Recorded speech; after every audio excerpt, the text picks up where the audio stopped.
What's up, guys? It's Ryan Benecki from allthingsplaystation.com bringing you a review of Resistance Burning Skies.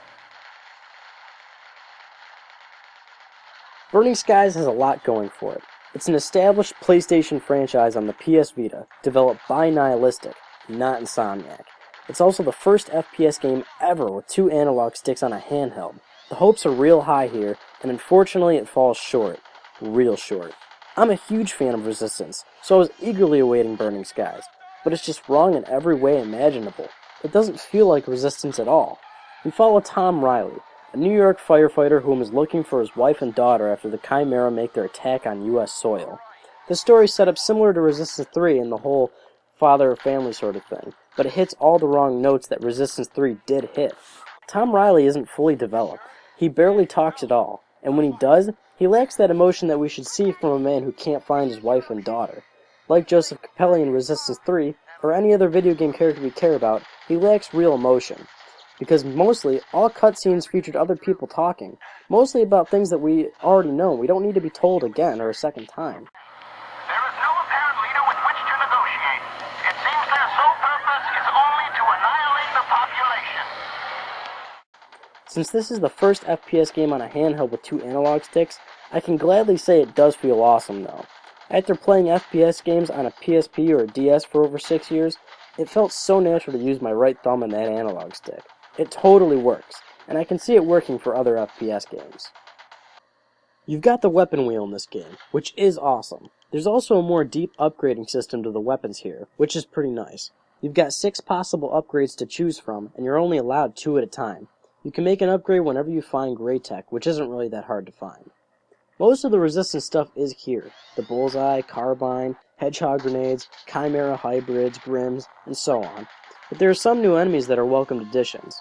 Although, it kind of begs the question why we never fought these Chimera in Resistance 2 or 3, which takes place after Burning Skies. The game does use the Vita's front and back touch, mostly to compensate for no R2 or L2 buttons.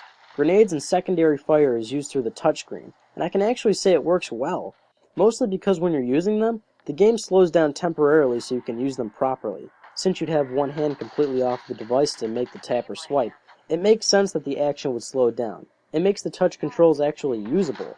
If everything still moved regularly, it'd be a bigger pain and you only end up costing yourself, which I would have found to be a kind of a flawed mechanic. One big issue I have with the game is sound. I feel Burning Skies is a good example of how sound can really take away from the game.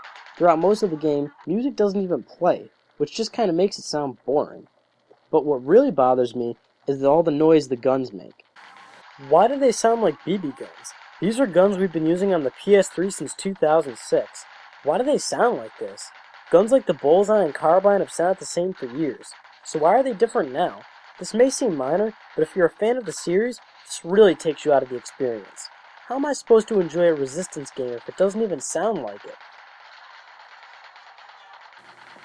We all know the Vita is powerful, so graphics should be pretty nice here, right?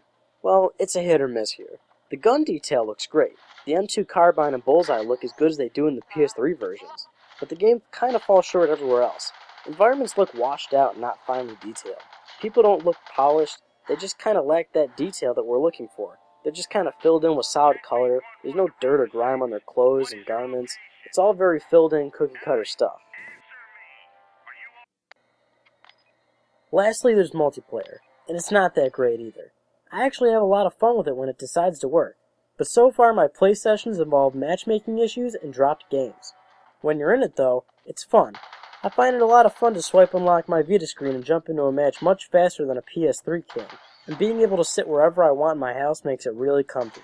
You don't get FPS online action like that, and it feels convenient and fun. Like most FPS games now, you level up and earn more unlocks for yourself. There isn't much to choose from though. The same goes for some maps and modes. It's pretty bare bones. To conclude, Burning Skies is a boring protagonist with a lot of sound issues and an all-around unpolished game. I finished the story in 6 hours, and multiplayer could keep you there a little longer, but the limited options of matchmaking may break it for you. While some mechanics of the game work and can be fun, I would wait until a better FPS game comes along. Burning Skies has proven that it can be done.